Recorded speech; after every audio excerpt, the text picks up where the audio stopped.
7 mauvaises astuces sur les relations que tu ne devrais jamais suivre. Les relations peuvent être quelque chose de compliqué.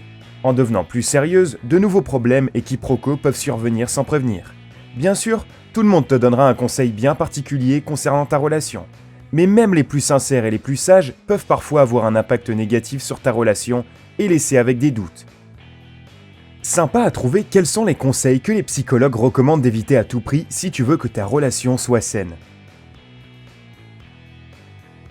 Numéro 7. Tu devrais trouver quelqu'un de mieux pour toi. Très souvent, les amis et surtout les membres de la famille peuvent voir ta relation d'un mauvais œil. Ils t'aiment vraiment et aimeraient te voir à côté de quelqu'un d'absolument extraordinaire. Voilà pourquoi ils te disent sans arrêt « il ou elle ne te mérite pas », juste parce qu'en ce moment, ton partenaire ne s'investit pas assez dans votre relation. Regarder ta relation de ce point de vue est totalement inutile. Si tu profites de cette relation pour obtenir un profit personnel, tu n'es pas sur la bonne voie. Selon les psychologues, la recherche de profit ne peut pas être une raison adéquate pour commencer ou mettre fin à une relation. Si toi comme ton partenaire ne recherchez qu'un moyen de gagner plus d'argent et de biens matériels, cela s'appelle du consumérisme, pas de l'amour, et n'a pour but que de servir vos pulsions de consommateur. En faisant cela, vous pouvez détruire un mariage heureux ou bien vous engager vers une voie qui ne vous procurera aucune satisfaction et beaucoup de souffrance. Si ton partenaire te fait sentir d'être aimé, qu'il te fait sourire, qu'il te soutient et qu'il t'encourage à atteindre tes buts, alors c'est tout ce dont tu as besoin. Ainsi, tu obtiendras tout ce que tu voudras et tu vivras la vie dont tu as toujours rêvé.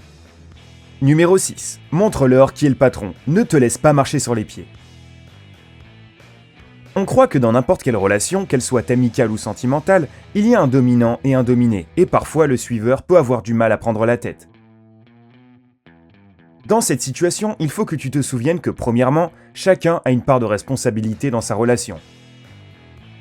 Cependant, permettez-vous de pimenter un peu votre vie et d'échanger les rôles de manière à ce que l'un comprenne mieux l'autre. Deuxièmement, n'oubliez jamais de comprendre l'autre et de le respecter. C'est le cœur de toute relation saine et équilibrée.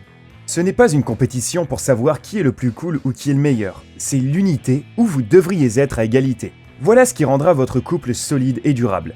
Ne faites pas tout tourner autour de vous-même ou de vos souhaits. Vous êtes un couple et la voix de ton partenaire devrait être entendue et respectée. Numéro 5. Demande à ton partenaire d'être romantique. Quand tu es en couple depuis longtemps, tu commences à regarder autour de toi et tu vois tes amis qui commencent tout juste leur nouvelle relation, très romantique. Tous ces rendez-vous romantiques, ces fleurs presque tous les jours et ces petits cadeaux. Pourquoi ton partenaire n'en fait pas autant ? Eh bien, les psychologues disent qu'il y a une phase romantique dans chaque relation, qui en général s'essouffle au bout de quelques temps. On ne peut pas vivre toute notre vie comme si on était dans une comédie romantique, à en devenir fou quand on passe du temps ensemble. Oui, voir la vie en rose, c'est génial, mais tu ne peux pas demander tout le temps à ton partenaire une lune de miel.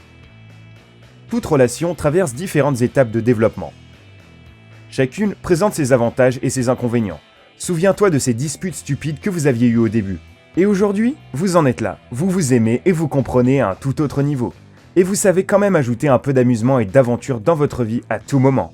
Vous avez tout pour vous. Alors, si tu sens que ton couple manque un peu de romantisme, ne commence pas à te disputer avec ton partenaire, ajoute la touche de romance toi-même.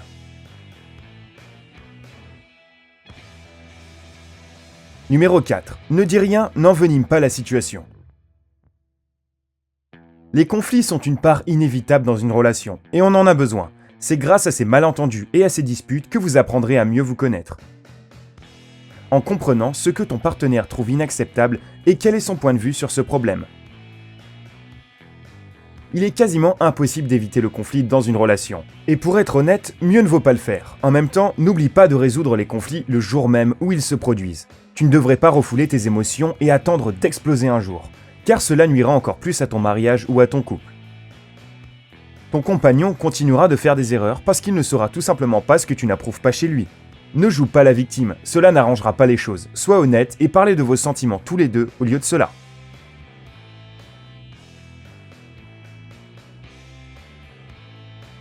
« 3. Lis ces messages, tu as le droit. » En fait, non, tu n'as pas le droit. Être en couple ne signifie pas que tous les aspects de la vie de ton partenaire te sont dus. Tout le monde a besoin d'espace, et cela ne veut pas dire qu'il ou elle ne t'aime pas. Intervenir dans la vie personnelle de ton partenaire, l'appeler de manière intrusive, lire ses messages personnels, traquer sa localisation, est en fait, en droit de la famille, considéré comme la première étape vers un comportement abusif. Cela détruit la principale composante d'une relation, la confiance. Ton partenaire ne ressent plus d'amour pour toi, il ou elle se sent piégé et il veut juste sortir de cette situation. Ce genre d'action est classé dans la catégorie des abus émotifs qui ruinent une relation, tout comme le font les abus physiques. N'écoute pas ce genre de conseils et ne fais pas de ton compagnon un otage de ta jalousie. Il ou elle ne mérite pas ça.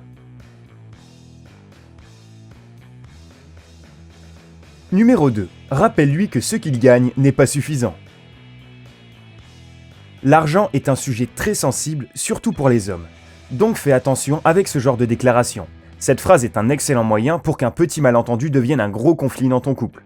Si tu lui dis, tu peux être certain que cela t'attirera des ennuis. Tu sais que si vous en avez vraiment envie, vous pouvez trouver beaucoup de reproches bien pires à vous faire mutuellement. Les spécialistes disent que vous ne devriez pas parler d'argent tous les jours, et encore moins lors d'une grosse dispute. Si tu en ressens tout de même l'envie, la meilleure chose que tu puisses faire, c'est encourager ton compagnon à trouver un meilleur poste. Tu n'as sûrement pas envie de devenir une femme ou un mari qui se plaint à longueur de journée de ce genre de choses. Donc, contente-toi d'être présent pour ton partenaire et de l'encourager à gravir des sommets. Numéro 1. Regarde-moi et fais comme moi. C'est sûrement l'un des pires conseils que tu pourras jamais entendre. Enseigner à quelqu'un en prenant exemple sur toi fonctionne avec les enfants, mais pas dans les relations sentimentales. Tu n'es pas un enfant et tu ne devrais pas imiter le comportement de quelqu'un d'autre. Chacun est différent, et si une astuce a fonctionné dans le cas de ton couple d'amis, cela ne veut pas dire que ça marchera dans ton cas. Donc si vous avez des problèmes de couple, ne prenez pas exemple sur les autres, n'essayez pas de copier leur style de vie. Vous ne savez pas quels sont les problèmes qu'ils peuvent traverser. Il n'y a pas de guide universel sur le comportement à avoir une relation. Chacun a sa propre vision du bonheur. La seule chose que tu peux faire concernant les autres couples, c'est d'éviter de faire les mêmes erreurs qu'eux.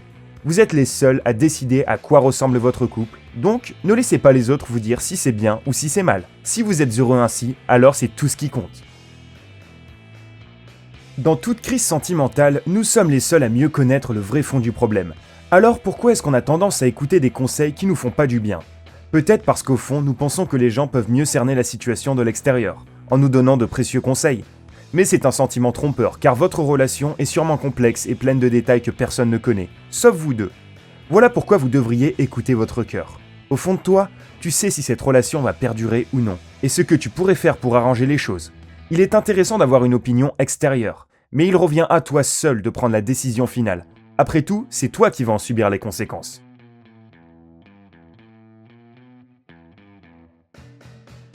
Et voici enfin notre petit bonus, avec quelques hypothèses d'algorithmes amoureux plutôt francs, mais bien drôles. Ne le prends pas trop au sérieux, c'est juste pour rire un peu.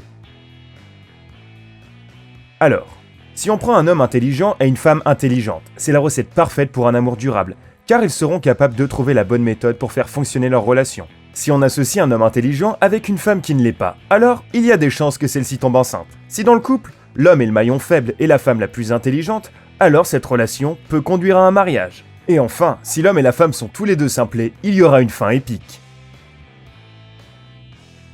Alors, quel est le conseil amoureux le plus stupide qu'on t'ait jamais donné ? Dis-le nous dans les commentaires. N'oublie pas d'aimer la vidéo et de la partager avec ton partenaire, et avec tous tes amis. Abonne-toi à notre chaîne et suis-nous sur Sympa.